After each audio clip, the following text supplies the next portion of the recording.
Good evening, everyone. I am Chris, and I'm back with a slightly different video than what's usually scheduled on a Monday.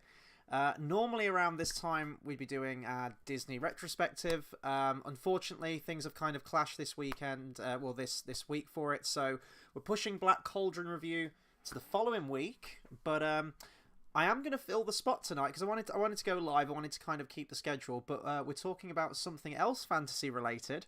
And if you can see the name of my channel, if you're not new to the channel, you know that I'm a massive Lord of the Rings fan. And if you are new to the channel, you could probably tell that by the background of my room.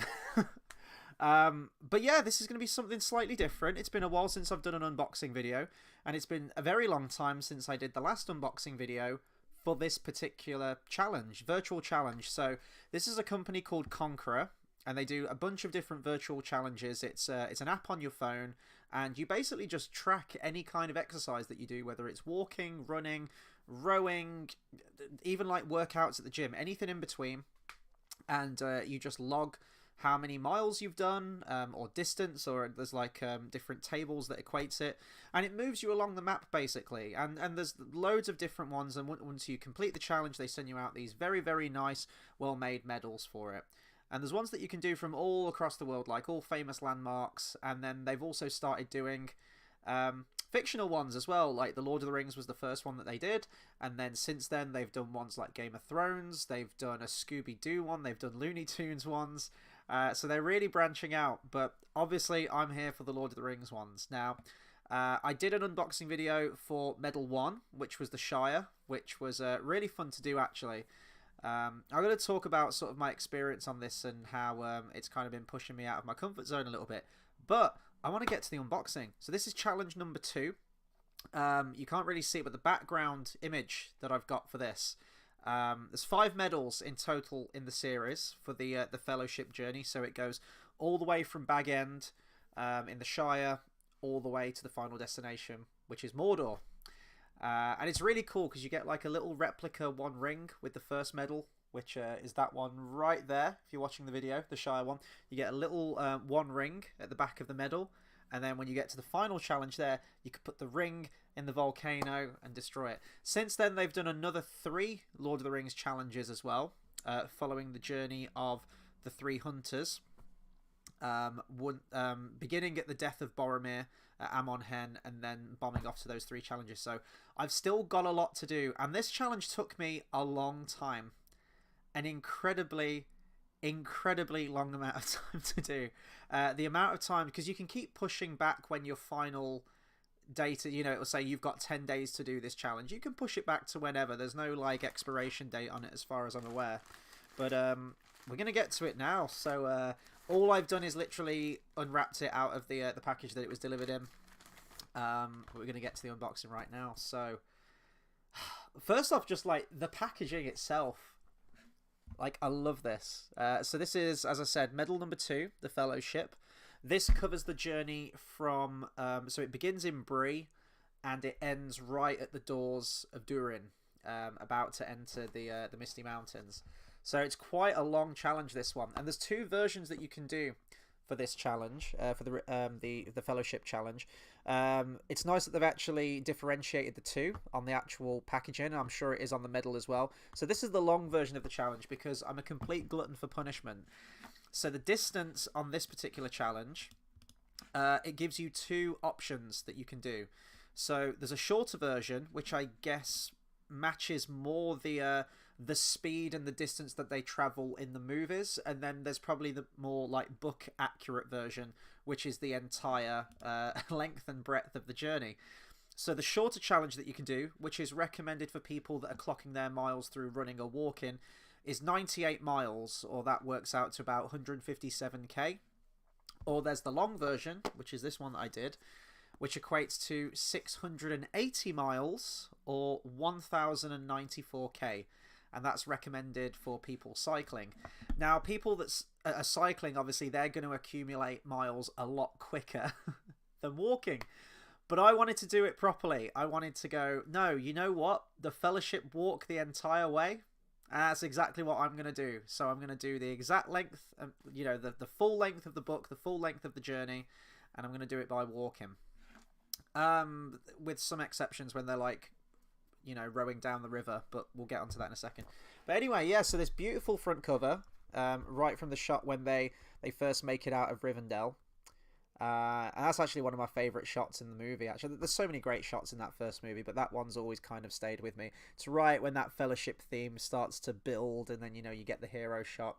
And then on the back, we have, there's a barcode for one, but we have the map, which shows all the, well, it shows the locations of the 5 medals, basically, where one begins, one starts, and it says, you have only one choice. The ring must be destroyed, which is awesome. So, yeah, let's get stuck in on this thing. There's a bit of a sellotape on there, so let me handle that. Now, I will say I've seen all of these medals. I've watched various other unboxing videos from people that have done it, and I mean, you can see the background, so I already know what the medals look like. I'm trying to find something that I can actually cut this open with. I'm always so prepared for these things, aren't I? Let's use a pen. But yeah, even when you actually get these open, it's just it's an amazing experience to actually see the medal and think like, oh my god, my hard work has actually paid off. Oh, there's the scissors. Okay, guys, my desk is an absolute tip, so bear with me. Okay, let's get into this thing. There we go. That's one. Almost. Okay. Right, so let's slide this. It's just a simple, like, slip case.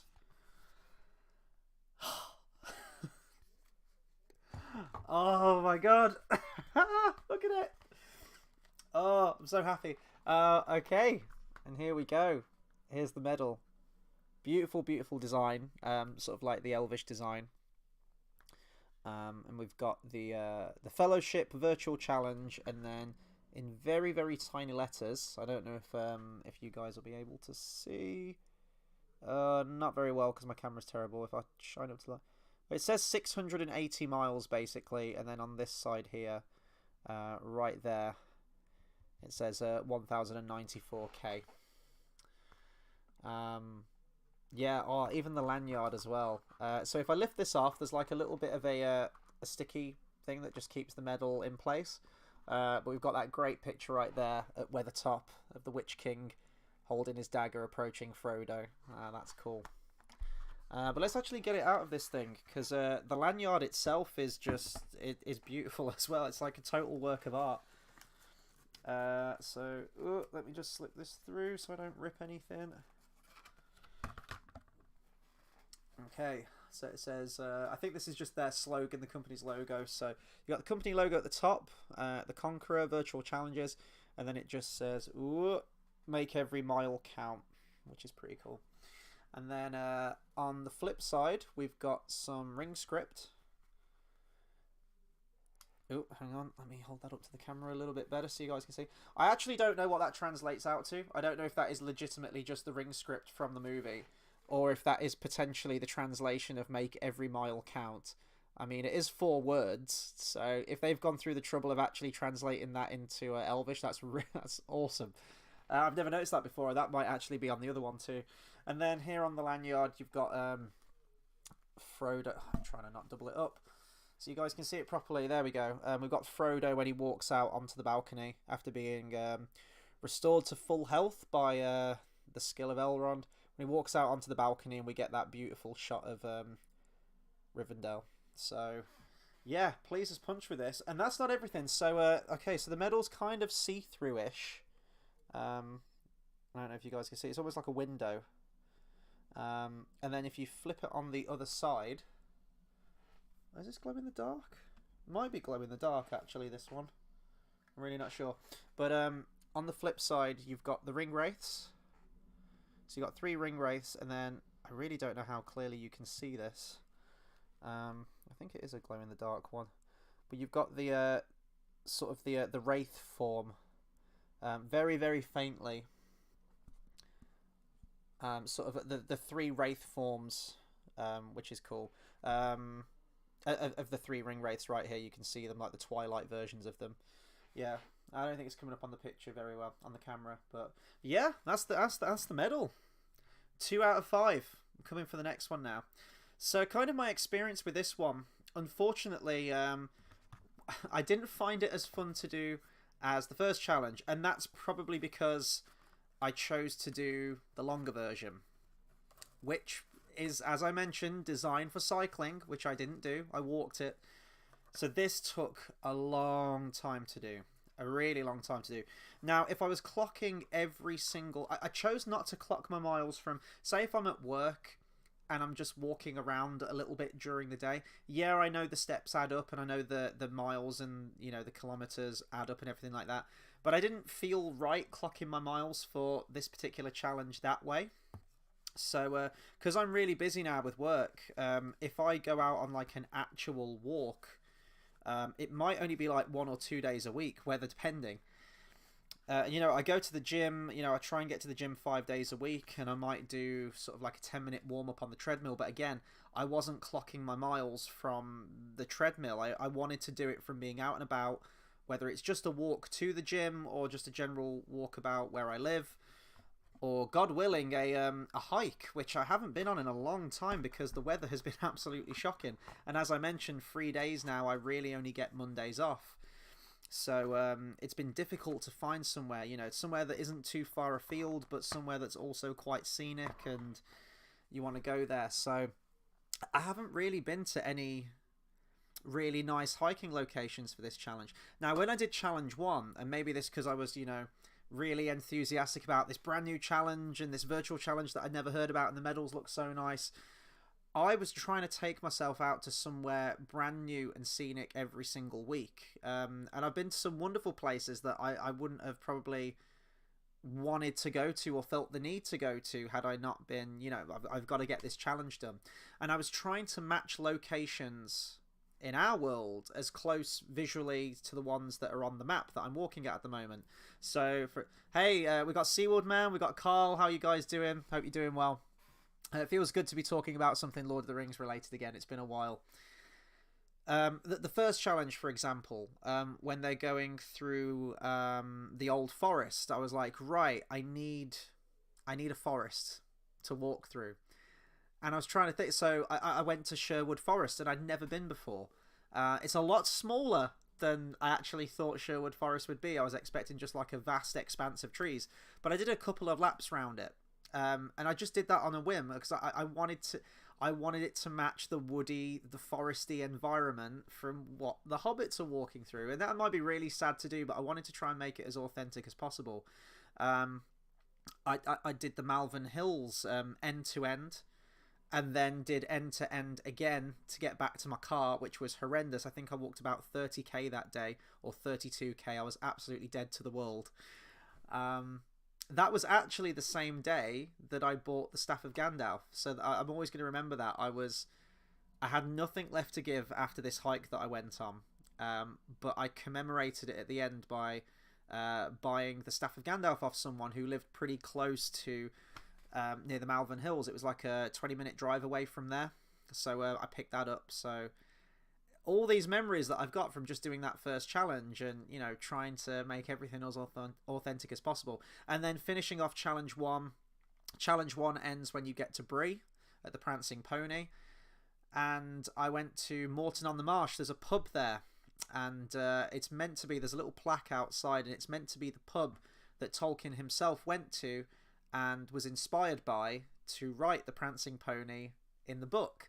And I thought, what better place to go and grab a drink? You know, literally having a drink at the Prancing Pony. So I got some fish and chips, and I got a pint from Moreton-on-the-Marsh, and it was great. And I haven't really done any of those kind of things for Challenge 2. I mean, just in terms of geographical distance on the map of Middle-earth, I can show you guys the map on my phone if I zoom out real quick. So this is kind of what it looks like. This is the screen that you get, and if I can zoom way out actually, and you can move the map all about Middle Earth right here, you know, to all the different locations and everything. So if I get back to where I was, here we go. So yeah, start there in Bree with the flag, and then you weave all here. the long journey to Rivendell. And then from Rivendell, you have to go all the way up Caradhras. And of course, in the book, and you don't see it in the movie, but they get so far up Caradhras, and then the path is blocked to them, and then they have to divert round, and they have to come back down. So I did that. To be fair, though, for Caradhras, for my mate Stag Do, we decided to climb Ben Nevis. Slightly strange idea for a stag do, but we camped at Glen Nevis, and we climbed the mountain. So I kind of tied a mountain in with a mountain for that. But it was just long. It was just long. And then from the bottom of Caradhras, obviously, it's just, you get to the doors of Durin after that. But I never really... I was thinking, oh, could I stay in like a fancy hotel somewhere for Rivendell? And I was like, well, it's I think it's based on, sort of like ski resorts, isn't it? Or like houses in Sweden, I think, or something like that. Either Switzerland or Sweden. And I was like, oh, I'm not going to travel all the way there just for that. Let's keep it UK based.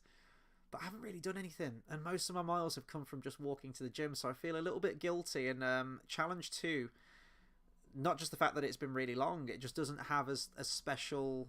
It hasn't given me as many special memories, I guess is what I'm trying to say. But we're coming up to summer. And that means that, and then I'll have a little bit more free time where I can take myself on some of these hikes. We've now got the Mines of Moria challenge, and I haven't bought this challenge yet, but the medal is so nice. That medal is absolutely gorgeous, and I can't wait to do hopefully another unboxing of that challenge when I eventually get it done. It's quite a short challenge. In the movie, I believe Gandalf says it's a 3-day journey to the other side. Of course, the Fellowship have the luxury of not having to work a day job, and all they do is they wake up, they eat, and they're walking all day. So of course they can clock a lot more miles in a short span of time.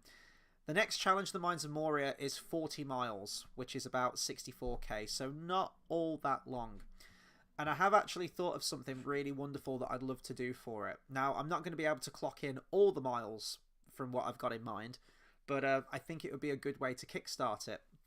There's a caving activity day in Snowdon in Wales called Go Below, which is this huge, vast cave system, all underground. And you can do zip lines, you can do climbing, free falling, abseiling, all this kind of stuff going through some old slate mines. It's about a 7-hour long activity day. It's pretty up there. And I thought that would be so cool to do for the Mines of Moria, like getting underground in the pitch black, in the dark, climbing and traversing all of these, in an actual old abandoned mine. So I really want to do that. So I'm looking for a day where I can get that booked. But I've got to drive all the way over there really early in the morning. I've got to do that caving thing for 7 hours. And then I've also got to drive back the same day. So I'm going to be exhausted. But it is something that I want to do.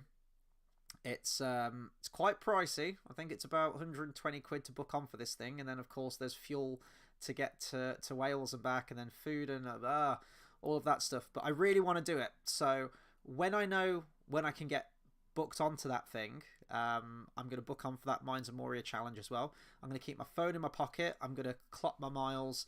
And although I'll be kind of cheating in that I'll be doing some zip lines, which will be covering a huge amount of ground, and I won't be walking that, I'm still going to clock those miles because it's all underground. And it'll be great. And then if I can find any other caving systems, I know there's some caves near Sheffield Way in Castleton, which look really cool. So I might head up there and do a couple of caves up there. Essentially just trying to cover as many miles as I can underground. And then the remainder of the miles will probably be made up from walking to the gym, as I've normally done. But that's the shortest challenge. Oh, hang on, we've got some comments. Let me bring some of these up. So, Seawell Man says, if you change posters around, do it in a live stream. I've been really, really lazy. So, Return of the King poster needs to go back up. I got Denethor, John Noble, to sign it the last Comic-Con I went to, which was a long time ago, actually, and I just haven't put it back up on my wall. But in a couple of weeks' time, I'm heading to Liverpool Comic-Con. They've pretty much got the majority of the Lord of the Rings cast going, and Orlando Bloom is fucking going to a Comic-Con. It's his first ever convention, I believe. So Fellowship poster will be coming down, and I'm going to be getting that signed. I did toy with the idea as to whether I should get every single poster signed, but then I'd have to get like Elijah Wood on all 3 posters. I'd have to get all the Hobbits on all 4 posters. And I mean, I don't even know if I'm ever going to be able to get Viggo Mortensen, because he only does sort of like red carpet things and film festivals. You've got to get him on 3. Ian McKellen, who's notoriously difficult to get an autograph from, you really have to catch him in the right frame of mind. You'd have to get him on all 3 posters. So I'm like, no, you know what? I'm just going to get... I want to get the characters to sign in the movie that they get introduced in. So obviously Fellowship is going to be quite top heavy because it sets you up with a lot of characters. Two Towers, I've actually more or less got all of the new characters that get introduced relatively. So it's most of your Rohan kind of characters. I've got John Rhys Davis on it again as Treebeard. I've got Grima Wormtongue and things like that. Unfortunately, there is a giant Sir Christopher Lee shaped hole on the poster. But, you know, it is what it is, of course. And then Return of the King is going to be pretty slim pickings, I think. So far, I've got Denethor on there. And I know you could argue that he's introduced in the extended edition of Two Towers, but I've gone with the theatricals because that's kind of when Denethor really is like properly introduced, at least in the books as well.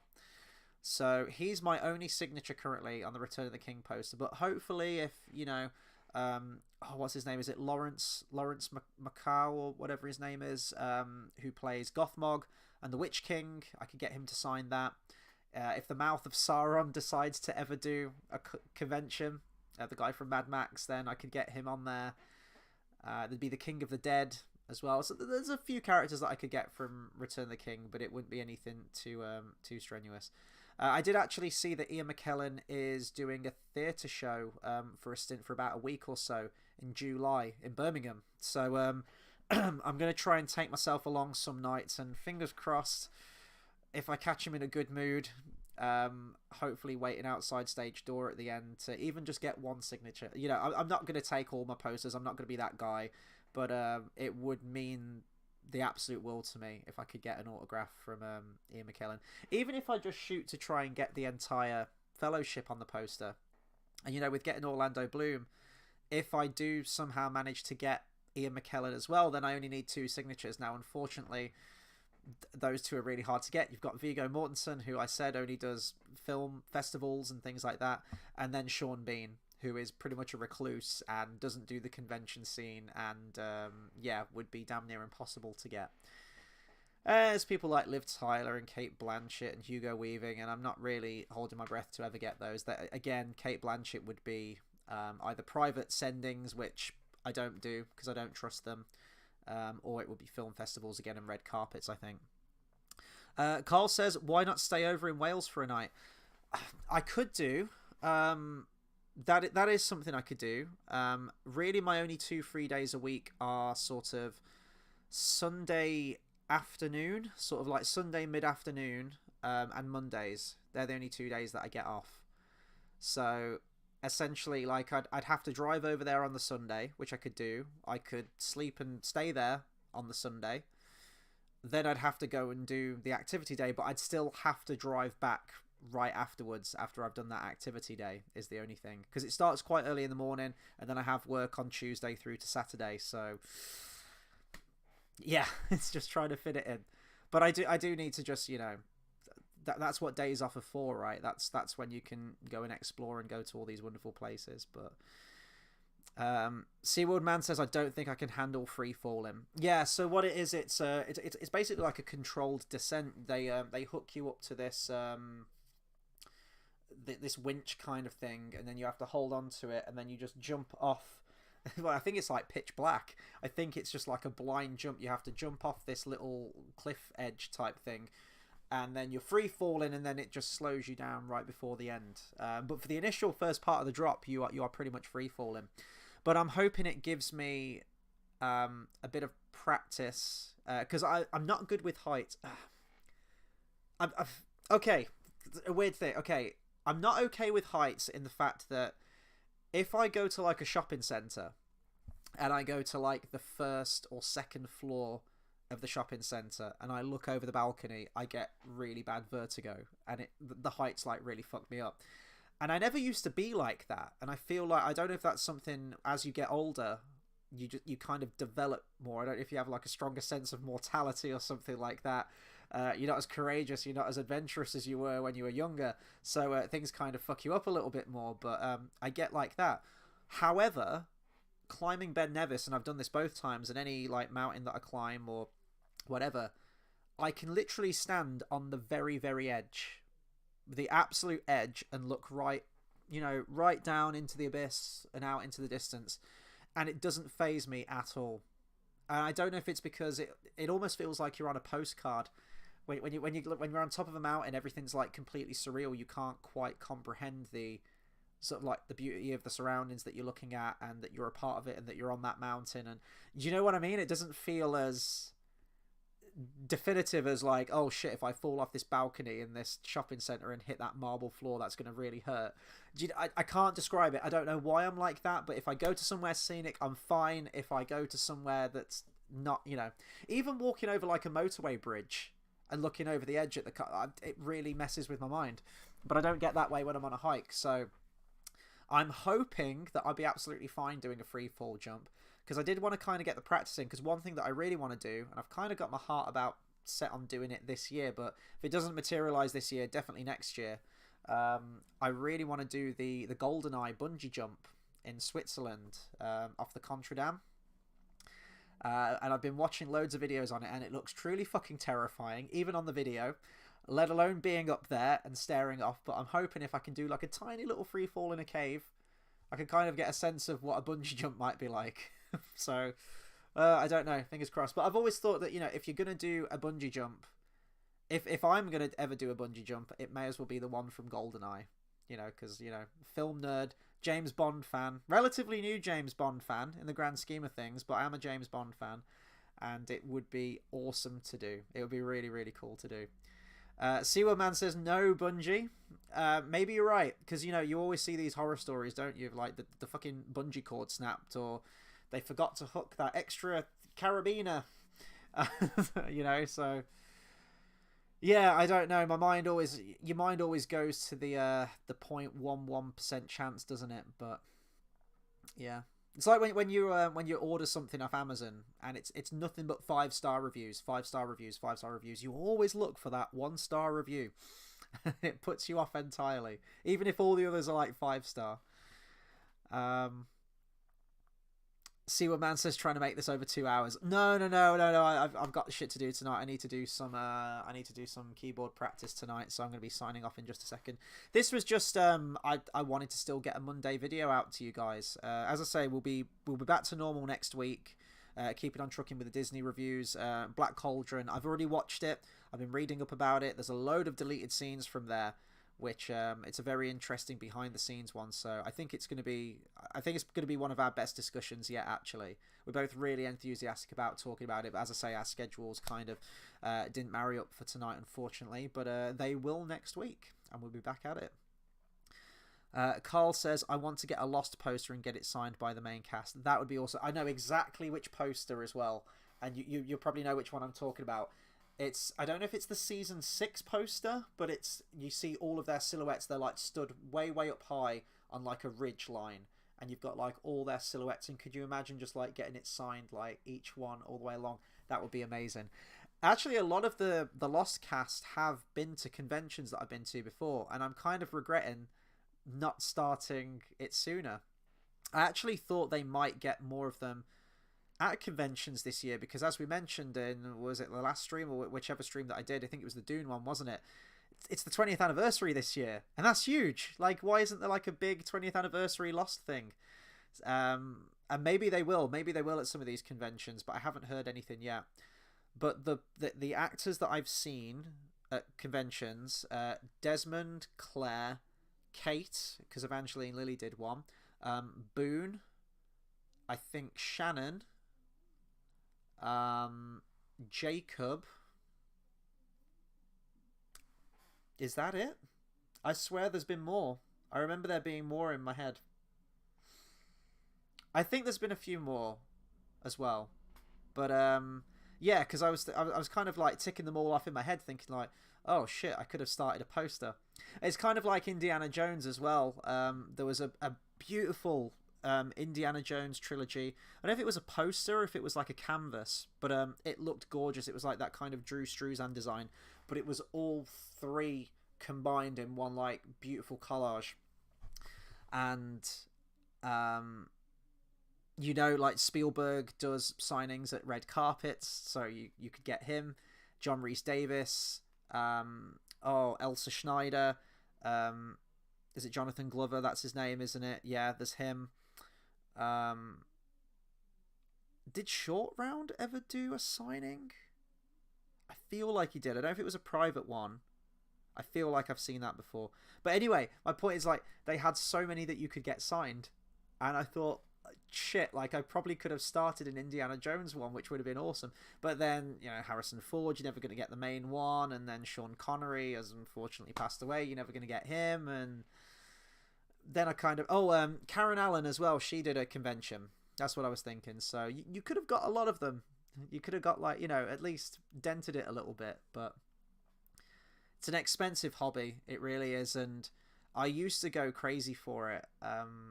But now it's really just if there's any last few remaining ones that I need to get for my Star Wars original trilogy poster, and then the Lord of the Rings one's there, and I'm capping it at that. I'm actually getting an extra signature on my ever-increasing Star Wars one. Admiral Akbar is going. Not the guy who did the voice, because I know he passed away, but he's credited as playing Admiral Akbar in Return of the Jedi, the guy I'm getting, so I'm guessing he was just like the puppeteer, or in the costume maybe. But yeah, it'd be cool to meet him.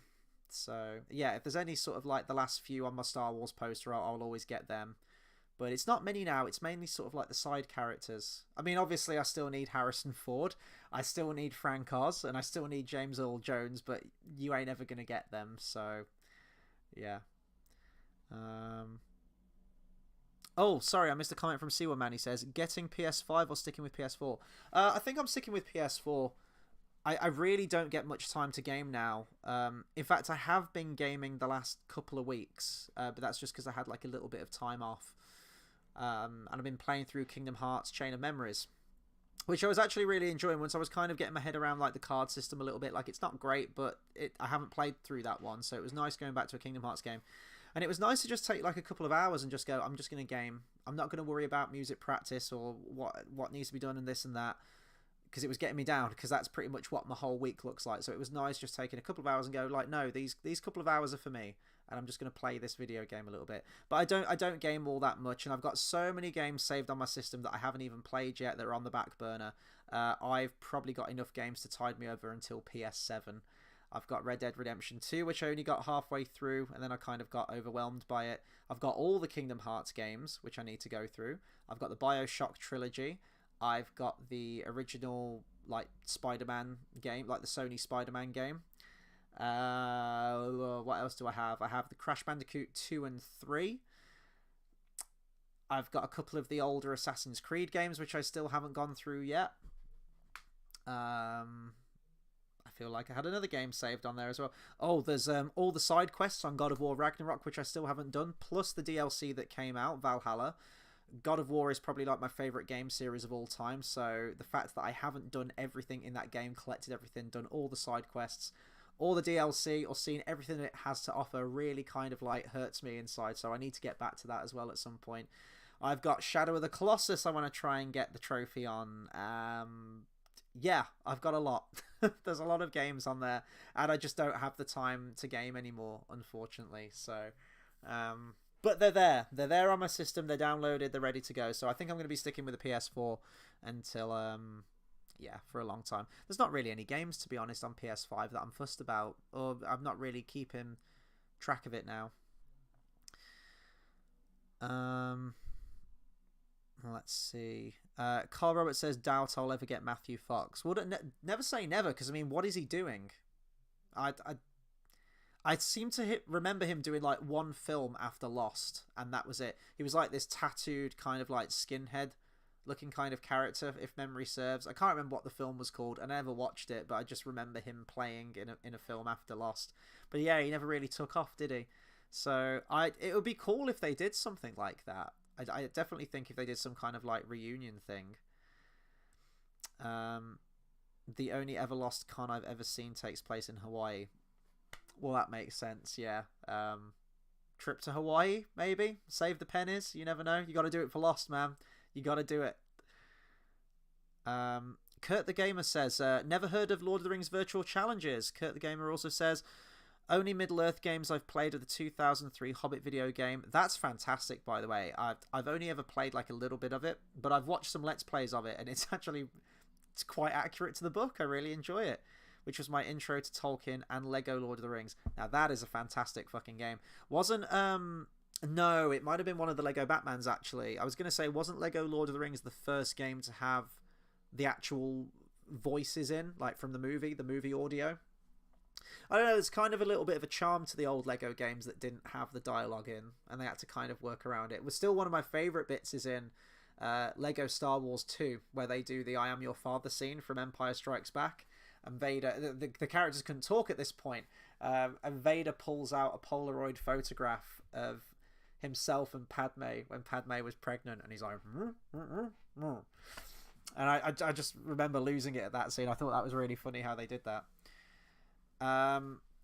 Sewer Man says, can you zoom in my screen by any chance? I don't think I can zoom in. I mean, I can move closer to the camera, which I wouldn't wish on anyone, but no, I can't actually zoom in. I can make my screen like a little bit bigger, I suppose, but I don't know. I feel like it's centered quite nicely, so I don't know.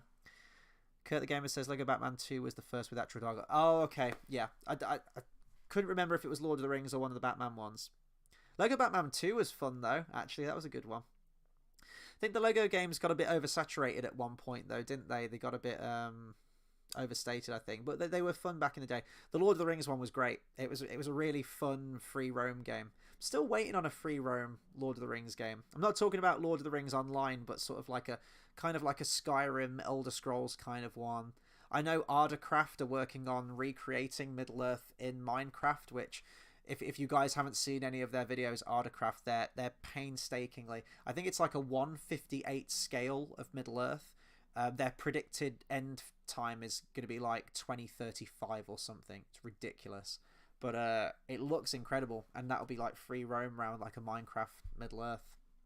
They're doing everything. The whole map. Everything. It looks amazing. But yeah, I kept thinking like, oh, if they could do a Skyrim kind of game that's like free roam around all of Middle-earth. I know you got stuff like Shadow of War, Shadow of Mordor, things like that, but that's just like you get like a little bit of Mordor. I'm talking about the whole map. I want to be able to walk from the Shire to Mordor in a next-gen Lord of the Rings game.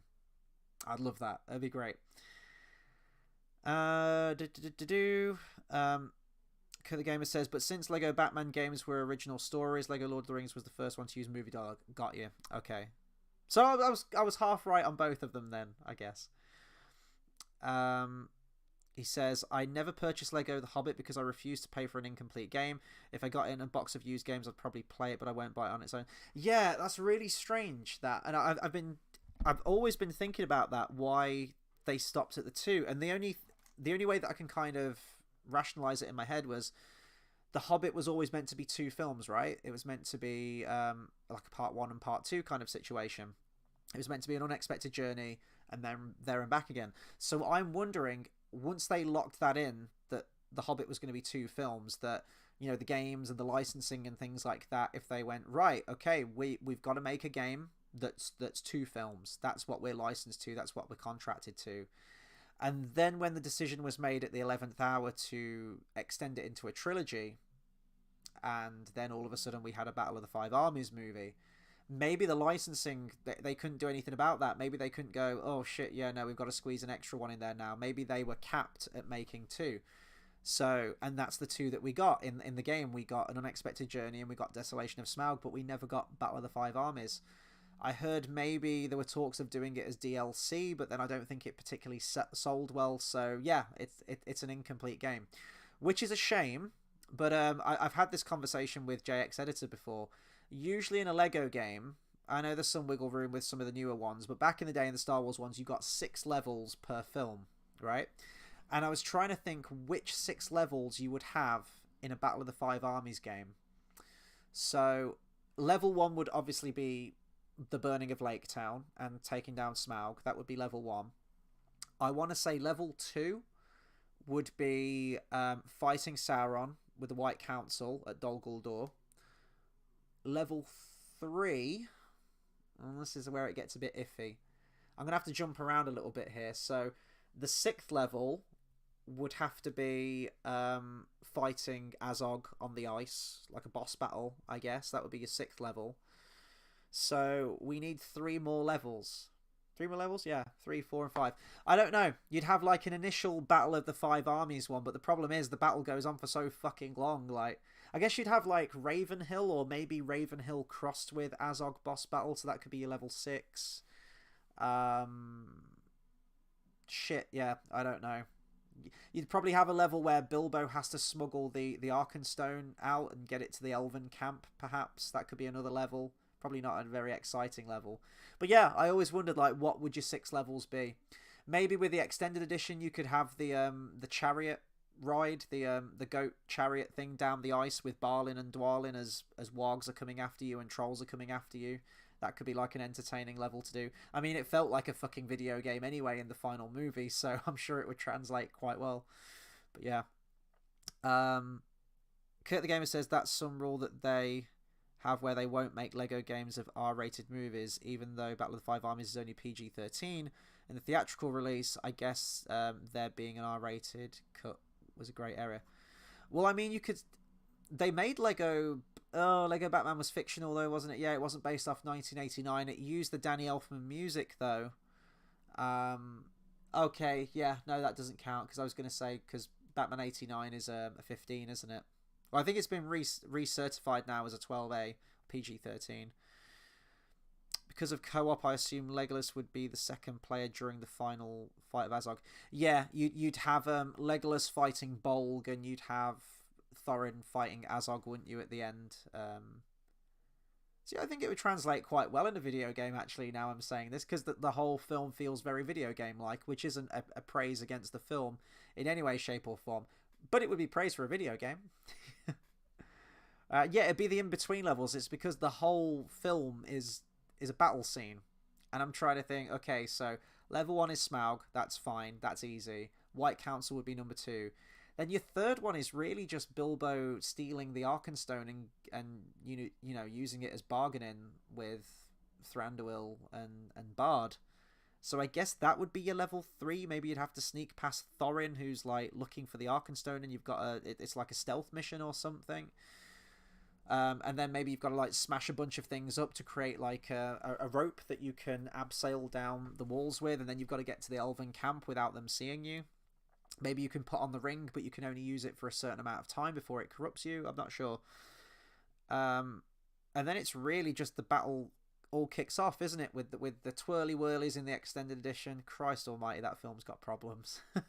So many problems. Yeah, it would just be fighty, fight, wouldn't it? That's really all it would be, I suppose.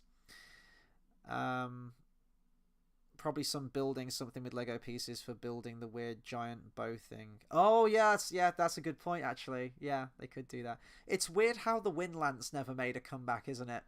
In that, you know how in Desolation of Smaug they wax philosophical about only a black arrow fired from a wind lance could have pierced the dragon's hide, and they really focus on that shit.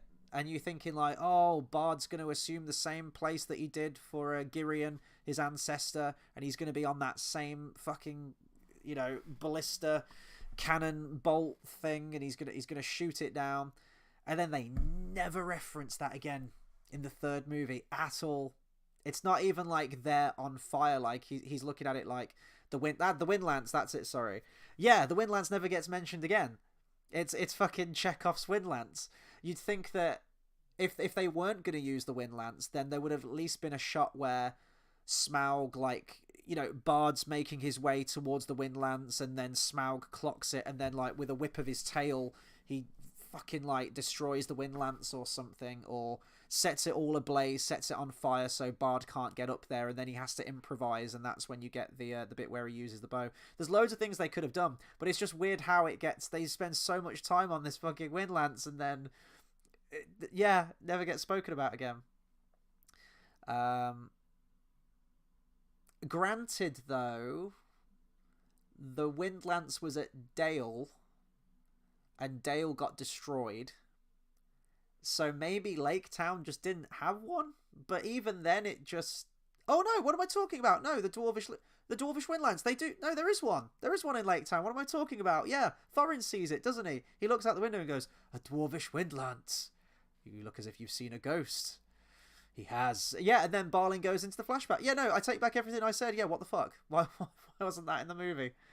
Did Peter Jackson forget what he was making in his own movies? Potentially. I don't blame him, though. Kurt says, I thought we were going to see Bard and his son run across the roofs to get to the Windlance after his son bought him the arrow. Yeah, because that shit would have been cool. That would have been cool to see. And we get a little bit of the rooftop running, but I get the impression, even from like the original trailer, that a lot got cut out of that, or maybe they didn't have the time with the visual effects, because I know they were kind of down to the wire. There was one previs sequence which would have been amazing, where everyone's fleeing across the bridge to get away from Lake Town, and Smaug swoops overhead, turns, and then just like everyone has to then start running back towards Lake Town as he just completely annihilates the bridge with fire and destroys the bridges with his tail. That would have been great, you know, seeing more Smaug, because it goes by really quickly, that scene, really quickly. There's a lot more they could have done with that. Kurt says, I have watched these films more times than healthy while editing them. Oh, editing as well. Yeah. No, I feel you on that. It was many years of my life editing those movies. Speaking of which, actually, this summer, I'm going to try and get it done this summer. I'm going to go back and do a version 3 of my edit, because... and I'm going to completely redo it from scratch. From the ground up, using higher quality footage of the movies. I think I'm going to have a bit of a clearer idea now of what I want, so it shouldn't take all that... It certainly won't take 8 years to edit, like the original one did, when I was kind of, you know, second-guessing myself, and, oh, I've got this idea, and what if I go in this direction? And then you work on that for a year, and then you realise, oh, no, I can't go in that direction, and that doesn't look good. I'm going to do this instead. It's gonna be pretty much the same as what my current version is, with some scenes lifted out that I haven't, you know, I'm not too keen on now. Some of the voice acted lines that perhaps aren't as close to the original characters as what I initially thought, I'll probably remove those and replace them somehow.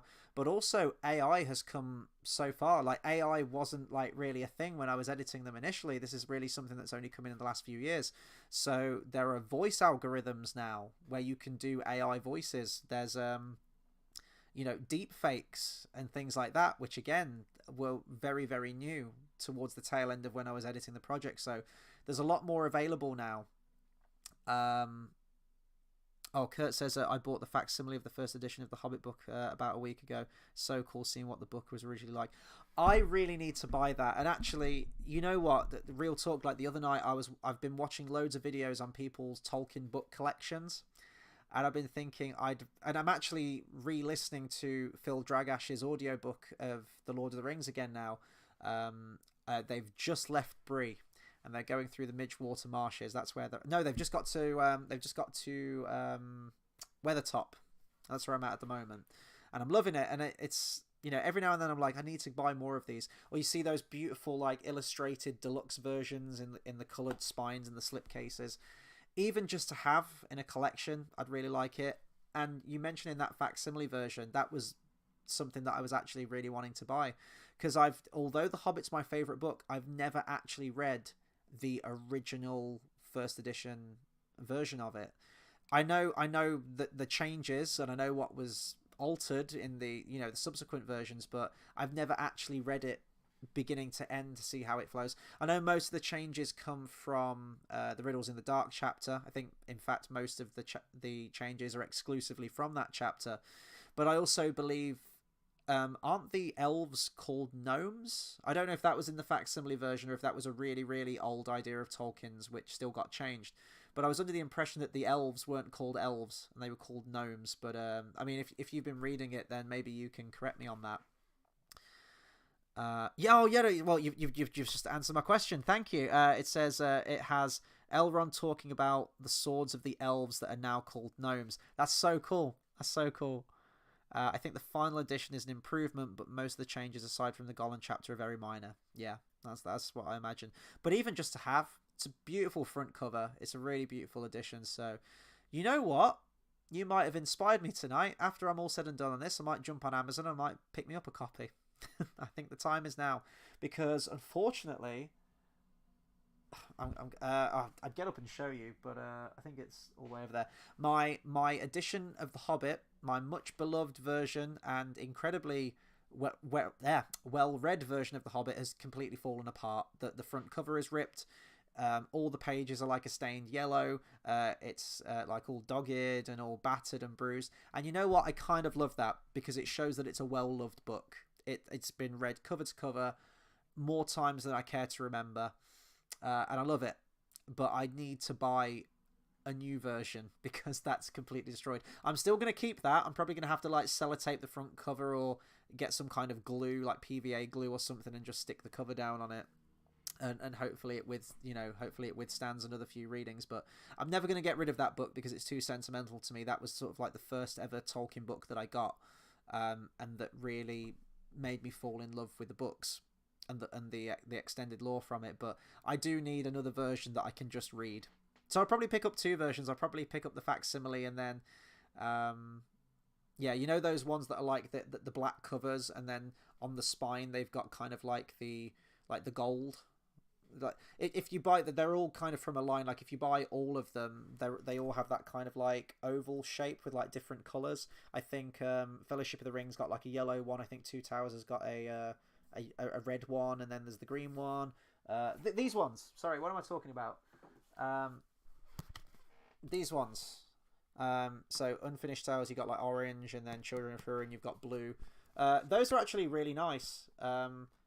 The only thing that kind of pisses me off is that these aren't always level.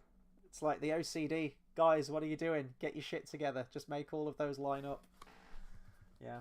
I've got the 12 volumes of the History of Middle-earth down here as well, which I still haven't read. They're very nice. They look incredible on the shelf. But yeah, I haven't got around to reading all these yet. Book of Tales, Volume 1, Volume 2. I've got all 12 down here. I bought them during lockdown, in fact, actually. And I do want to go through them so I can cover the length and breadth of Middle-earth and try and be a little bit more learned in the lore. But Kurt the Gamer says, what's interesting is the Rob Inglis audiobook appears to be a hybrid version, because it still has some lines that were altered in later editions. Oh, okay, that's cool. I didn't know that. I think I mentioned this before, but my favourite audiobook version isn't even sort of like an official release one. It's by Bluefax, which was on YouTube for a time. It's a theatrical audiobook, so it's very similar to the Phil Dragash one, if anyone's listened to the Lord of the Rings one of that. It's got music from the films. He matches his voices to the characters from the films. It's got sound effects. It's so immersive. It's absolutely wonderful. So I think you can find it on some like archive sites, and if you just type in like Bluefax Hobbit audiobook, there's probably another website that's hosting it now. Yeah, see, Kurt knows what's up. Bluefax is the best. It's wonderful, absolutely wonderful.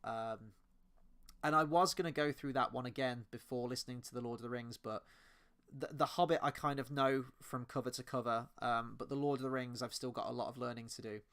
So I'm hoping from a few more listens I'll get there. Another thing I actually wanted to do for the channel, because I haven't done one of these in a long time. I used to do quizzes on the channel. I did, well, you can find these on the channel. I've got a Lord of the Rings one, Lord of the Rings trilogy. I've got the Hobbit trilogy. I did a Star Wars one as well, which was all 9 movies, which was probably a mistake because it was a very long live stream. I think it was about 6 hours long. So in hindsight, I probably should have broken that into 3 different trilogies. But I'd really like to do a kind of Hobbit, Silmarillion, and Lord of the Rings book quiz on the channel. I don't know. I think that would be cool. I think, you know, if it would give me incentive to go through one of the books, I'd listen to it chapter for chapter. I'd write questions down from each chapter, and I always like to try and make my quizzes incredibly difficult. And I think that would be cool. I think like opening with like a Silmarillion quiz or something. As I say, it would allow me to go back to that book. It might help me like actually study the book a little bit more and learn something myself. And then also we'd get a fun quiz out of it. So that's something that I like to do. I'd like to get into some more Lord of the Rings videos on here because I know it's been very Disney heavy, and that's not a problem. but I would like to sort of sprinkle some Lord of the Rings videos in as and when I can, because that's kind of where I started my channel. That's kind of the conceit of my channel, and I always, it's always a pleasure talking about it and talking with you guys about it too. This is awesome. Kurt the Gamer says, did you ever translate the runes that appear on the border of the cover? I thought that was so cool when I figured it out back in the day. I actually haven't. I know that they've I don't know if it's in the back of the Hobbit book, but I know it's in the back of the Lord of the Rings book, which I actually have right here. I think there is a... Oh, right here. Yeah, here we go. Kirth. Yeah, these are them, aren't they? The Dwarvish runes translations. But no, I haven't done that, actually. That'd be cool to do. Maybe at some point when I have a little bit more free time, I'd like to do that. I love these as well, when you've got Lord of the Rings in just like, boom, one big book, one volume, which is what Tolkien wanted in the first place. I do love that. And I love the front cover as well. Like that artwork with Gandalf there. It's just wonderful. That's something else that I'm wanting to work on as well. I don't want to like... properly announce it right now, because I've only sort of like started work on the early planning stages of it. I want to go back and re-edit The Hobbit, as I said, with better quality footage and just doing that from the ground up, because I'll know what I want from it and I can match the footage to my old edit and just improve the audio quality on it and the picture quality. But I really want to do a Lord of the Rings edit as well, editing it not so it's strictly book accurate, because you just can't, like, fundamentally the way it was filmed. Same with The Hobbit, you know, Bod's a bargeman in the movie, and I'm like, no, he ain't. He's the captain of the guard, motherfucker. Like, so already, you know, there's changes that you can't get around, so you have to work with what you've got. But I want to try and make it match the chronology of the book a little bit more, whilst cutting out some scenes that maybe I'm not too keen on, but editing it as one movie. Now, this movie ain't going to be capped at 3 hours. There is no way. So it's going to be an incredibly long film. It's going to be like at least 6 or 7 hours, with probably a couple of intermissions to break it up, you know, like the Fellowship book and the Two Towers book and whatnot. But I'm not going to edit them how the books are structured. For anyone who doesn't know, like, Two Towers is structured where you get all of, like, Aragorn's story to begin with. I think it's like Aragorn, the three hunters basically, and Merry and Pippin. And then the second half of the book is all of Frodo's journey, going back to, you know, the beginning with like Emyn Muil and following their story. And then the Return of the King does something similar as well. I don't want to do that. I want to kind of keep how the film switches between the characters, but I just want to shuffle things around so it follows the tale of the years a little bit more, which is the chronological order of events in the timeline. That's my idea for my edit of what I want to do. I might get to work on it this year, or it might be next year, but that's kind of going to be my next project, whilst also doing similar things to what I did in my Hobbit edit, where I made Glamdring glow blue, for example, and, you know, things like that. Changing the flashback, if I keep the prologue in Fellowship, like changing Ian Holm finding the ring to Martin Freeman finding the ring, so it ties in with my Hobbit edit, you know, stuff like that. Kurt says, once you go blue facts, you never go back. Very true, very true. And Phil Dragash's Lord of the Rings. There's things that annoy me about Phil Dragash's Lord of the Rings. Now, don't get me wrong, it's still the best audiobook by a country mile. What he achieved with that by himself is phenomenal. He's incredibly talented, a wonderful reader, wonderful voice actor, and putting it all together is unparalleled. It's amazing. But that motherfucker needs to know how to pronounce his words. When he intentionally leaves mistakes, like he'll fuck up a sentence sometimes, and then he won't go like, oh shit, I messed that up, I'm going to edit that out and I'm going to do a retake. He will leave the flub, he will leave the mistake in the audiobook, which kind of takes you out of the immersion sometimes. The way he pronounces certain words, for example, I was listening to it the other day, and he says clinging darkness. And I'm like, it's clinging darkness. He says laden pony. And I'm like, it's a laden pony. What was Eärendil was a mariner.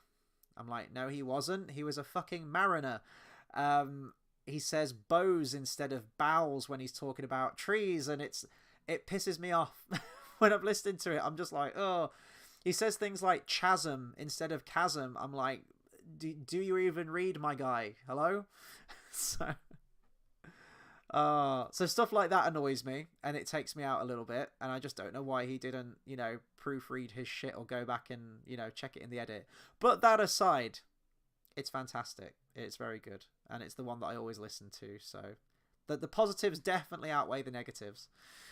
Kurt the Gamer says, I have yet to read the Silmarillion. I have a first US edition. Oh my god, with the Hobbit illustration of the mountain path on the cover, but I haven't read it.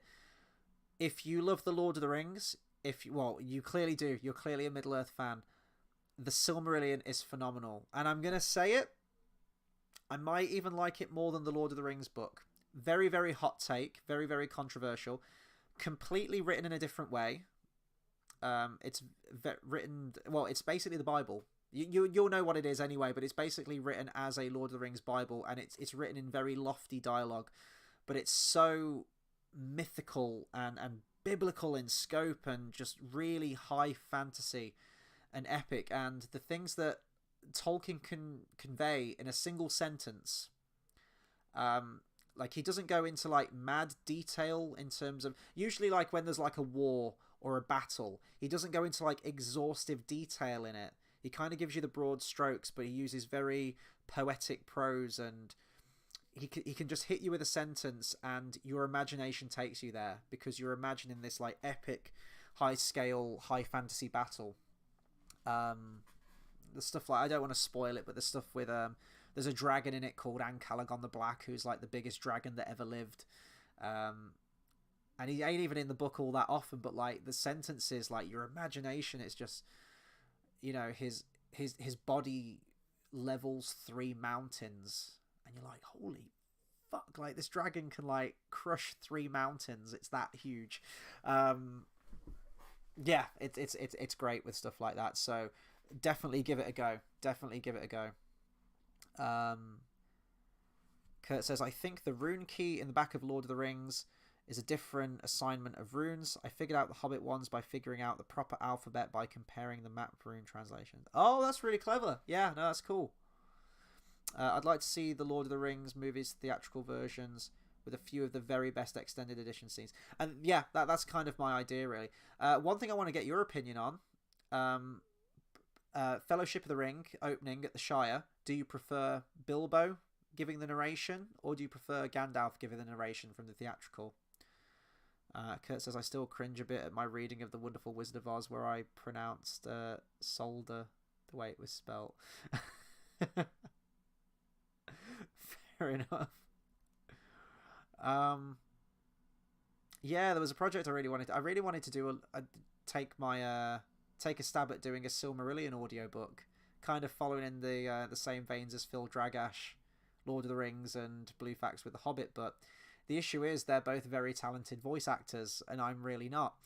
Now, I know all the music that I would use throughout, and sound effects that I would use, but I'm just not a good reader. I'm not a good performer of it, and especially the Silmarillion, to make that work and keep that engaging, it's really difficult. So part of me was thinking, oh, do I just use like the original audiobook, or maybe the Andy Serkis audiobook, get the audio from it, and then add my own music and sound effects over it to make it like really, really epic, take it to that next level using Lord of the Rings music from it and everything.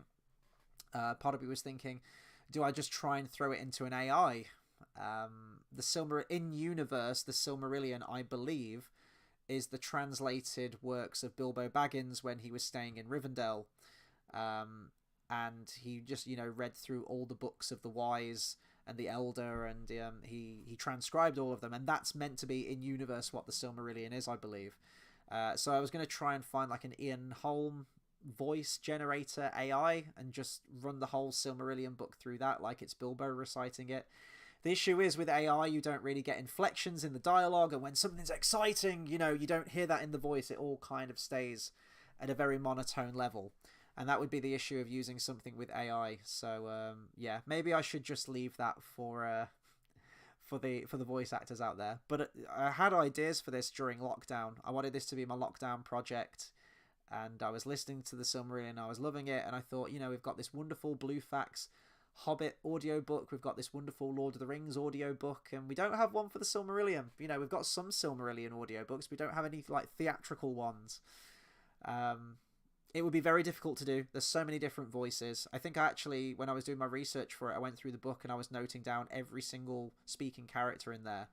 And there's like 30 to 40 different male characters. And I'm like, how could I change my voice into 40 different distinct sounding male characters? Like, I don't think I could do it. I couldn't do it. I'm not an actor. I'm not a voice actor. And yeah. Kurt says I could legit be a voice actor. Well, one of the things I was thinking of doing was to sort of like recruit a bunch of people to play the different characters. The issue would be a lot of people would want paying, obviously, voice actors, and it's not a cheap endeavor. It's a very lucrative business as far as I'm concerned, and I don't have the money to be paying, you know, hundreds and hundreds of dollars out to all these different voice actors for it. And then not to mention there'd be a discrepancy in microphone quality. Someone could have like a really souped up high-end amazing professional sounding one. Someone could have like a tin can with a bit of string. There'd be no consistency in the audio quality of the audiobook. So yeah, and now I'm working all the time. I don't know if I'd be able to do it, but I've got all the music in my head. I know exactly the music that I'd use for Eru Iluvatar and what I'd use for when he raises Numenor to the ground. I know the music that I'd use for the island of werewolves and vampires and all of that stuff. I know the tracks. I was listening to loads of film soundtracks and video game soundtracks, and I can picture it all. But I'm just not a voice actor. I just couldn't do it. So yeah, that might be an idea that's lost to time, I think. But oh, sorry, I'm just going to read this one. Kurt says, I prefer when it opens on Frodo. The reveal of Bilbo opening the door when Gandalf arrives is intended to be the first time the audience sees Bilbo. Interesting thought. Yeah, that's an interesting one. So you'd go with I think you'd have to go with the theatrical opening, but squeezing a couple of the extended edition bits from that Shire opening, because the dialogue moves in a very unnatural pace, especially between Frodo and Gandalf in that scene.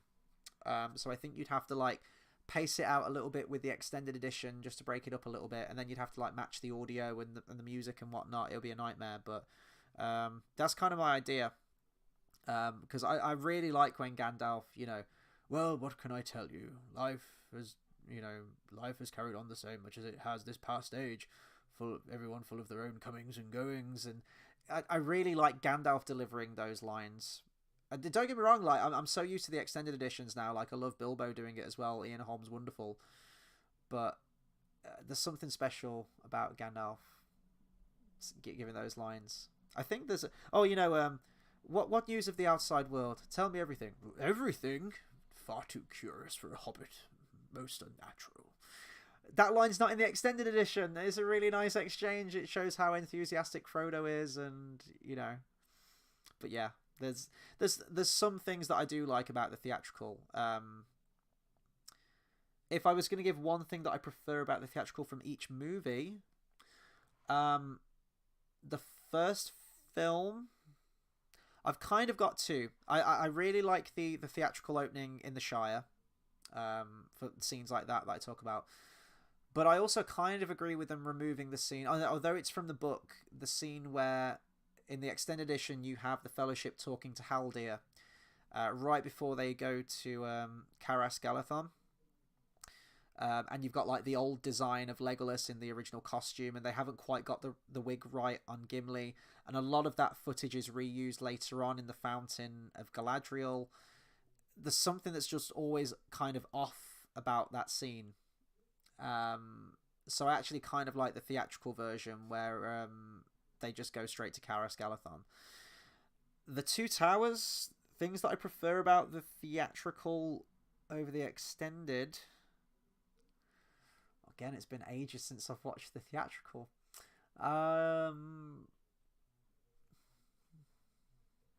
Well, I guess it just like it probably moves at a better pace, doesn't it? I actually quite like the extended scenes in the Two Towers. I think a lot of them are necessary. I guess the one that gets a little bit egregious is like the extended scene of the Rangers Ithilien kind of like beating up Gollum and it kind of goes on for a little bit longer, and he's like crawling towards the camera, and they drag him, and they're punching him and stuff like that. So maybe not too keen on that, but the rest of the changes I think are kind of necessary. You got like the Old Man Willow stuff that for some reason he's in Fangorn Forest this time. So you could argue that it's kind of like a nice homage to the Tom Bombadil chapter and the Old Forest chapter that they removed, but they're still kind of acknowledging it in some way. Some could like that, but ultimately it doesn't really add much to the plot, I suppose, does it? I'm kind of used to it now, though. And then Return of the King, easily I can already tell you, like, immediately what things I prefer about the theatrical cut. The excessive Gimli comedy in The Paths of the Dead really kind of pisses me off, where he's like and he's blowing the ghosts. I hate that. I don't like the knowing that Aragorn's going to be okay and has commandeered the boats.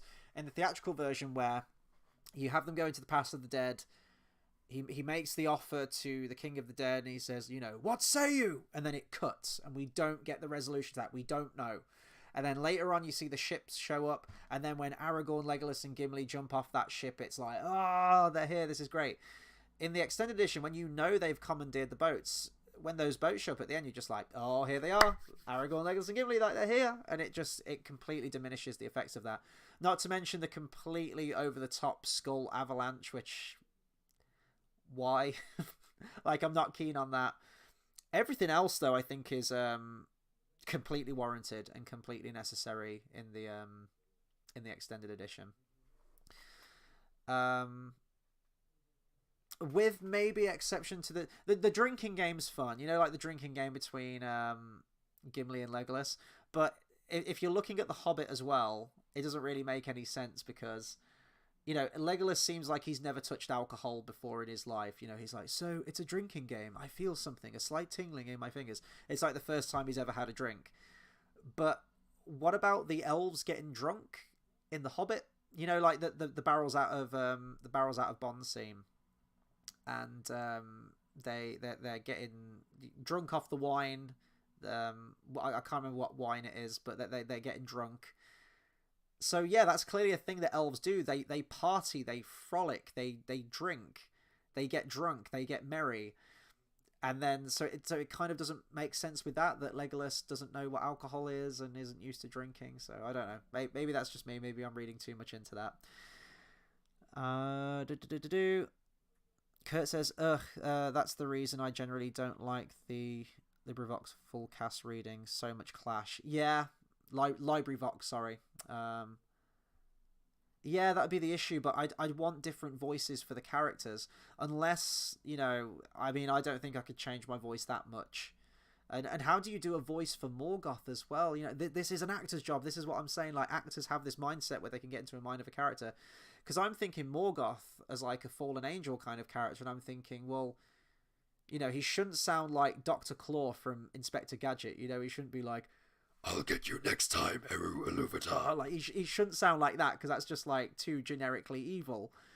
He's a fallen angel character, so he should just sound like the other Ainur, but just be, like, a real son of a bitch and evil. But then you think of the depiction of Sauron, and if it's a theatrical audiobook, you think of the depiction of Sauron in the movie. It's like, you cannot hide, I see you. And it's like this demonic fucking voice. And if this is Sauron's boss, and even scarier, then I guess you kind of have got to go that way with it. So I don't know. As I say, this is an actor's job, and I'm not an actor by any stretch of the imagination. So, Kurt says there's an excellent article about how the theatrical does a better job in many places, but of course links don't work on YouTube. That's true. I'll have a look for that, definitely. But I kind of know in my mind which extended edition scenes I prefer and which ones I don't. And I kind of did that with my Hobbit one as well. Although I think with the Hobbit, it's quite clear to know which ones are the good extended scenes and which ones are the not so good extended scenes. It's pretty easy to, for every nice scene you get in the extended edition of the Hobbit where Bilbo's talking to Elrond on the balcony and he says, I always heard it was unwise to seek the counsel of elves, for they will answer both yes and no. You are very welcome to stay here if that is your wish. For any nice scene like that, nice character scene, you've got you've got naked CGI dwarves frolicking in a fountain, and you're like, oh, this isn't good. Seaward Man says, is Echo one from Lost that you were trying to recall? No, I don't think I've seen him at a convention. He might have done them in the past, but I don't remember seeing him. It may have been Alex Russo. You know the French chick's daughter. I think she may have done one. And I think many years ago, because she died, didn't she, Danielle Russo? But I think she did one as well. I think she did a convention years and years ago now, because obviously she passed away. I can't remember what it was, but it must have been some years ago. But I seem to remember seeing her on one of the the panels. Kurt the Gamer says, Saruman's death needs to stay. If I could only choose one scene in the entire trilogy that needs to be reinstated, it would be that one. Let me put this to you, because this was the idea that I had for my chronological edit. As I say, like, some things you're not going to be able to change. It's never going to be 100% accurate to the book, but I'm trying to nudge it in that direction. So I was thinking, have that scene, have the voice of Saruman scene, but don't have him dying in that scene. Don't have Grima stabbing him. Don't have him falling off Orthanc and dying. Have the extended dialogue, though, where he shows up and he has that kind of like initial face-off with Gandalf, and then just leave it. And then what I would do by that is that, yeah, you're not going to have the Scouring of the Shire just because we don't have the footage for it, but you could maybe argue that by keeping Saruman alive after that point and not killing him at the tower, when our heroes get back to the Shire and everything's fine, you could maybe argue that then when it suddenly cuts to like 4 years in the future, at some point during that time, Saruman may have showed up with Grima Wormtongue and scoured the Shire. It could have happened, we just didn't see it. You know how Philippa Boyne says, after Buckleberry Ferry, we hard cut and we're at Bree, and it skipped out all of the old forest and all of Tom Bombadil and all of the Barrow Downs and everything. And she keeps saying, oh, but, you know, it could have still happened, we just never saw it. I'm kind of going by that mentality. So, like the theatrical edition where they get there, and it's like, you know, there's a wizard to manage here, locked in his tower, and there Saruman must remain, under your guard, Treebeard. That's kind of how it is in the book. You know, he's held prisoner there, and Treebeard's keeping guard of him. Then you'd have your extended edition with the voice of Saruman, like the book, where you actually have that back and forth, that dialogue with Saruman. And then Treebeard just kind of lets Saruman out, doesn't he? Which was a really stupid fucking move from Treebeard, but he lets him go. And then you have the Scouring of the Shire, which, as I mentioned, you can't do. But it would it would keep things open. It would neuter Saruman in the plot enough, like, you know, he has no power here anymore. His staff is broken. He can't do anything. But then, you know, for you book readers, it would be like, well, we didn't see the Scouring of the Shire, and everything's happy at the end, and it doesn't happen where it needs to happen chronologically. But you could argue that maybe at some point, if you've read the book, that Saruman could have broken out, came to the Shire, destroyed it all, and then, yeah. I don't know. Maybe you should just keep it with Saruman dying at Orthanc at that point, but I was just trying to keep it as accurate as possible. Seaward Man says we're trying to make this 2 hour. I know you guys are. I'm going to have to sign off in a minute anyway, because I need to do some practice tonight, and I've got to plan some lessons for tomorrow. But, Kurt the Gamer says, kind of like the ideas that they still met Tom Bombadil off screen, or that Gandalf was using the moth to send messages to Radagast. Yeah, and I was thinking crazy shit for this Lord of the Rings edit. I was like, oh, I wonder if I could use some footage from The Hobbit of Gandalf talking to Radagast, and, you know, maybe change the voices or add some AI voices in to add to the plot. And I'm like, no, stop it, Chris. No, just keep it to the footage from The Lord of the Rings. Could be fun to do, though. And even when you read the Tale of Years, which I'm going to just end with this in a second, because as I say, I need to bounce. But this has been really fun. I love talking about Lord of the Rings, so this has been an absolute pleasure tonight. And thank you to everyone that's, you know, stayed tuned, still watching and keeping the conversation going. I always appreciate it. Where is the appendices? Here we go. So, yeah, the Tale of Years. It's right around the time. Yeah, here we go. So, February the 26th, you have the breaking of the Fellowship, the death of Boromir. His horn is heard in Minas Tirith. I don't know how his horn is heard in Minas Tirith. the horn was blown in Amon Hen. Minas Tirith is fucking ages away. I know you could, you know, oh, because they're siblings, because they're related, they can sense that something is wrong. You know, you hear that sometimes where someone says, like, I just have a feeling that something bad is happening. But the fact that his horn is heard in Minas Tirith, unless he's being, you know, metaphorical here, absolutely possible. Merry and Pippin are captured. Frodo and Samwise enter the eastern Emyn Muil. Aragorn sets out in pursuit of the orcs at evening, so basically ending for Fellowship, right? Oh no, sorry, right before that, on the 25th, the company passed the Argonath and camp at Parth Galan. The first battle of the Fords of Isen, Theodred, son of Theoden, is slain.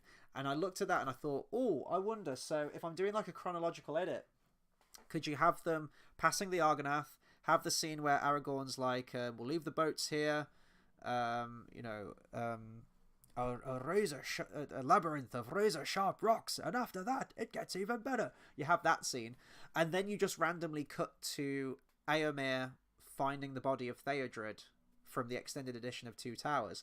I was thinking, oh, could you splice that in? Like, if you were going for, like, the complete Tale of Years and matching it to that, could you splice that scene in there? Not having Theodred be alive, you're going to have him die, because apparently in the book, if you're keeping it book accurate, Theodred died at that battle, and they found his body, and they buried his body at the site where he was fallen. So because of that, unfortunately, you won't be able to use the really nice funeral scene from the extended edition. You won't even be able to have one of the most heartbreaking scenes and well-acted scenes in the film with Bernard Hill, where he says no parent should have to bury their own child. You'd have to remove that too, because Theodred's been buried at the site where he fell, you know, at the Fords of Isen. So I've got a lot of ideas in my mind of what I want to do and where I'd move scenes around, and I just need to get it in the editing suite, basically. I just need to go for it, and for that I need time, and I don't really have much time outside of my Mondays. Kurt says, my uncle is a huge Lord of the Rings fan, and he always assumed the moth sent a message to Radagast, and then Radagast sent Gwei here. Yeah, you know, the master of birds and beasts. It's cool. I really like Radagast's involvement, actually, in the Lord of the Rings book, however very slight. And, you know, ultimately deceived by Saruman as well, and framed. But Gandalf knows that Radagast is a real one, and he wouldn't do that.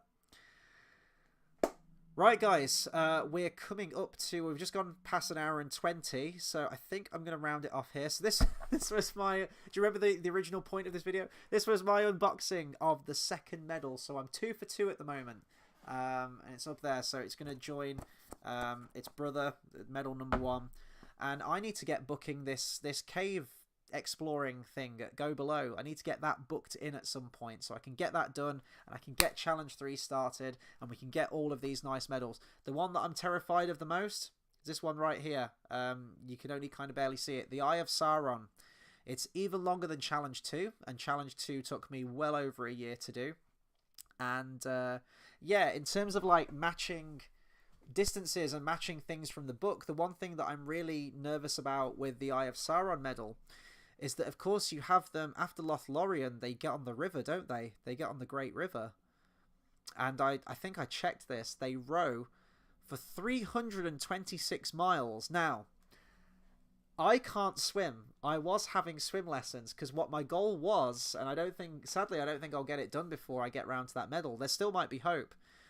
I wanted to take up paddleboarding lessons because I've always been fascinated by paddleboarding. It always looks really fun.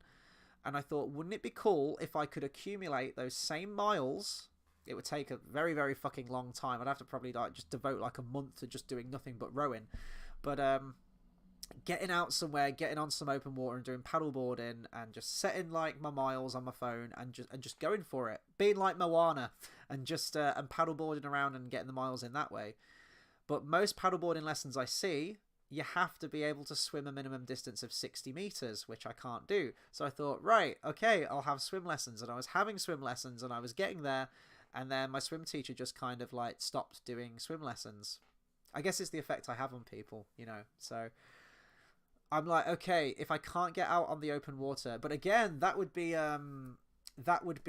like another life experience. And, you know, all these memories that I'm attaching to this, you know, I might not be in Middle Earth, but I'm kind of living my own journey of Middle-earth and getting myself out there and pushing myself out of my comfort zone, which isn't that the spirit of The Hobbit and The Lord of the Rings, is being thrown into this adventure and getting stuff done that you're not comfortable doing.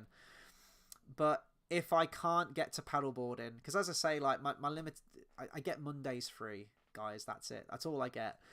So if I can't get to paddleboarding, and then you got to buy all the shit as well, the outfit, and then you got to buy a fucking board, and you know, I know places rent and things like that. And then if I go anywhere, I've got to get the things for the top of my car, the bars, and it's a lot. So if I don't do that, what I'm thinking of doing is going to the gym, and it's going to be hell. It's going to be absolute hell. But getting on the rowing machine at the gym. And some of them sort of like equate your distance, right? Like how far you're rowing and things like that. And just do as much as I can to get it to 326 miles. Now, it ain't going to be done in a day. That's for damn fucking sure. It ain't going to be done in a week. Probably won't be done in half a year. But my point is, if I just get to the gym and do like a little bit of rowing every single time or every single day, and I accumulate the miles that way. So there's that. And then there's also the stairs. The winding stair at Cirith Ungol. Now, we can't even call that a staircase, can we? Let's be fair, that is vertically climbing a fucking rock. That is rock climbing, fundamentally. But I was thinking, right, stairs, and I got so nerdy. When these challenges were first announced, I got into like a fan group, because you get invited into, once you sign up to them, you get invited into sort of like the Facebook community group for Conqueror. And you guys can like all like talk amongst each other and encourage each other and post what you've been doing and everything like that. And I got talking to this really he's from the States actually. It's really cool Tolkien fan, and we were going like super nerdy about it. We were thinking, right, let's try and make this authentic as possible. He had the same idea as me. He wanted to make it as authentic as possible, and we were going, right, Caradhras, how tall is Caradhras? And we were like combing every single inch of the internet to try and find any information as to how high Caradhras is and everything like that. And I think we found a site that was pretty accurate in how tall it was. And we compared it to mountains in the world and how tall they were and which one like is climbable. And I think we found Kilimanjaro, which I think was about the same height as Caradhras or thereabouts. And I was looking to get crazy with all of this shit. I was looking to like book a trip and try and do Kilimanjaro, which takes literal days to ascend. It's that high. It's crazy. You have to have guides. You have to have this and that. It would be an absolute nightmare. You're walking day and night to get to the top, and then you've got the descent as well.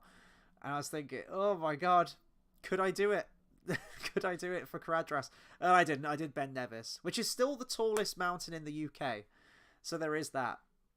Comparatively in the rest of the world, not so much. But yeah, for the secret stair, I think I worked it out as to how many floors it is, which actually escapes me now. I'm going to have to try and find those statistics out again. But I was just going to get on the stepper machine at the gym, on the Stairmaster.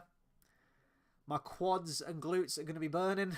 My legs are going to be falling off by the end of it. But even 5 minutes kills me on the stepper. But just, you know, grinning and bearing it. And as I said, sort of like living my own journey as to try and match the characters and to try and put myself in their shoes. And they didn't have shoes. They're hobbits. You know, put myself in their feet. And that's going to be challenge 4. That's the rowing one, and that's the stepper one, and it will actually kill me. But those are my ideas. Anyway, we are coming up to an hour and a half now. I'm going to round off. You guys have been absolutely fantastic tonight. Thank you so much to everyone that's tuned in, stayed tuning in, and also continuing the conversation with me. I always appreciate you guys tuning in, having a conversation with me, and making me not so lonely on this thing that we call live streaming. So it's been an absolute pleasure. I'm glad that we still managed to get a live stream out tonight. And yeah, as I said, these Lord of the Rings videos are really fun to do. I have been in communication with Everything in Middle-earth again. If you don't know who Everything in Middle-earth is, go and check his YouTube channel out. But also, if you go onto my channel, you'll find the playlist of the Rings of Power. And I'm sorry to bring the tone down right at the end of the stream, but the Rings of Power Season 2 is on its way. We haven't seen jack shit from it. We haven't seen a clip. We haven't seen a teaser trailer. We haven't seen a full trailer. We haven't seen anything on it yet. which just goes to show probably how much, you know, how much confidence Amazon has in their own series. But it's on its way this year, and I've been in conversation with Everything in Middle-earth, who joined me on a bunch of the reviews from it from last season, and we got through it. It was really fun to collaborate on that video, and to just discuss it each week and seeing what fresh hell awaited us every single week that Amazon had shat out. And we're going to be doing exactly the same for Season 2. He's expressed interest in joining me again on the channel. I'm going to be doing hopefully some stuff on his channel too. He wants to do a rewatch of Season 1. Just when I thought I'd escaped that series for good, I find myself going back to it. So, yeah, we've got a lot of ideas for some videos, and it'll be really nice to collaborate with him again. It's been a very, very long time. And, yeah, so the Lord of the Rings content is still going to be, you know, coming as much as I can. If I can get through these medals, I'll be doing it. If I buy any more of the weapons, I'll be doing unboxing videos. As I said, potential quiz videos and things like that. I've got ideas for. Even like tier lists could be fun, you know, or even just live streams like this where I just jump on and we talk Lord of the Rings for a couple of hours. It's always good. So anyway, I'm going to bid you all a very, very fond farewell, and goodbye.